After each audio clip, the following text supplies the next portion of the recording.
Fala galera, beleza? Campeonato Português em destaque aqui no canal, que voltou nesse final de semana depois de uma pequena pausa de inverno. 15ª rodada agitada, com clássico, um dos grandes clássicos do país, goleada, estreia de técnico, mais uma vitória do líder. Vamos dar uma geral sobre a 15ª rodada do Campeonato Português.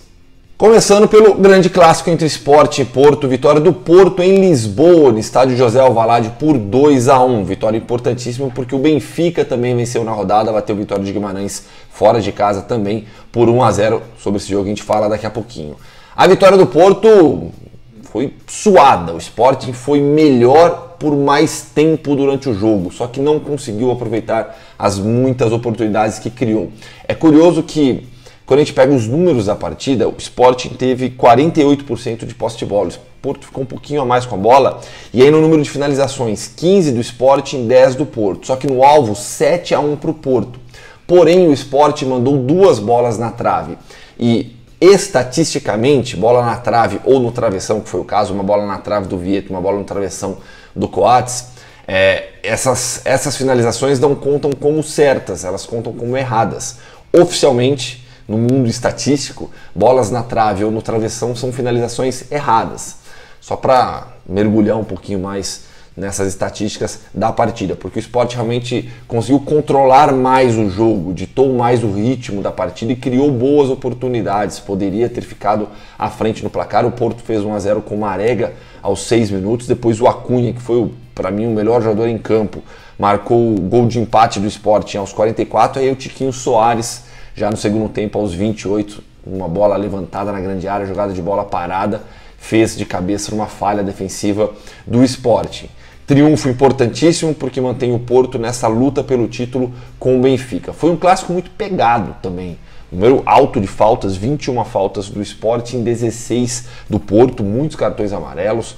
Tô com a ficha aqui minha da transmissão, que foram 1, 2, 3, 4, 5, 6, 7, 8, 9, 10 cartões amarelos distribuídos pelo árbitro Jorge Souza. Um clássico realmente bastante pegado dentro de campo. Sobre os jogadores, eu destaquei já o Acunha, que para mim foi muito bem. O Bruno Fernandes, meio ofensivo do Sport, que tem sido muito especulado em grandes clubes da Europa, é bom jogador de passagem pelo futebol italiano, dificilmente fica no Sport e tem futebol realmente para se destacar em grandes clubes do futebol europeu, um jogador mais maduro, então não seria uma aposta em um jovem a ser desenvolvido. É um atleta já com experiência na Itália, retorno a Portugal, jogador de seleção portuguesa, Copa do Mundo, então uma contratação um pouco mais certeira do Bruno Fernandes. Não é um craque, mas é um jogador que com certeza ajuda, acho que boa parte dos grandes clubes europeus hoje em dia nas grandes ligas europeias. Então a vitória do Porto por 2-1 sobre o Sporting, primeiro triunfo do Sérgio Conceição, técnico do Porto, no Alvalade. Ele ainda não tinha vencido por lá, derrota do Silas, que é o técnico do Sporting de uma temporada muito complicada, com trocas de treinadores, o Silas mesmo, que não é o Silas brasileiro, meu companheiro de ESPN, ele assumiu o time em setembro, então uma temporada bastante dura para o Sporting. Seguindo nessa análise da rodada do Campeonato Português, o Benfica então venceu fora de casa a Vitória de Guimarães por 1-0, gol do Franco Servi, o argentino, aos 23 minutos de jogo. O Benfica consistentemente, desde que o Bruno Lage assumiu, Bruno Lage que foi contratado para treinar o Benfica B, assumiu o time no lugar do Rui Vitória em janeiro do ano passado, na metade da temporada passada, e desde então o Benfica é o melhor time em Portugal e mais uma vez lidera o Campeonato Português, é o atual campeão nacional, um time realmente muito sólido, com qualidades ofensivas, que caiu na Champions League, avançou na Liga Europa. Aliás, Liga Europa que tem 4 portugueses nessa primeira fase de playoffs, 16 avos de final, né? A fase anterior às oitavas de final. A Europa League tem uma fase a mais de playoffs, fase final de playoffs, do que a Champions League. O Sporting joga contra o Istambul Başakşehir, na Turquia, o Leverkusen joga contra o Porto, o Shakhtar encara o Benfica e o Rangers pega o Braga. Braga que estreou um novo técnico, Rubem Amorim, aquele mesmo meio-campista, muito jovem ainda, 34 anos só. Ele começou a carreira de técnico na terceira divisão portuguesa no ano passado, treinando o Casa Pia.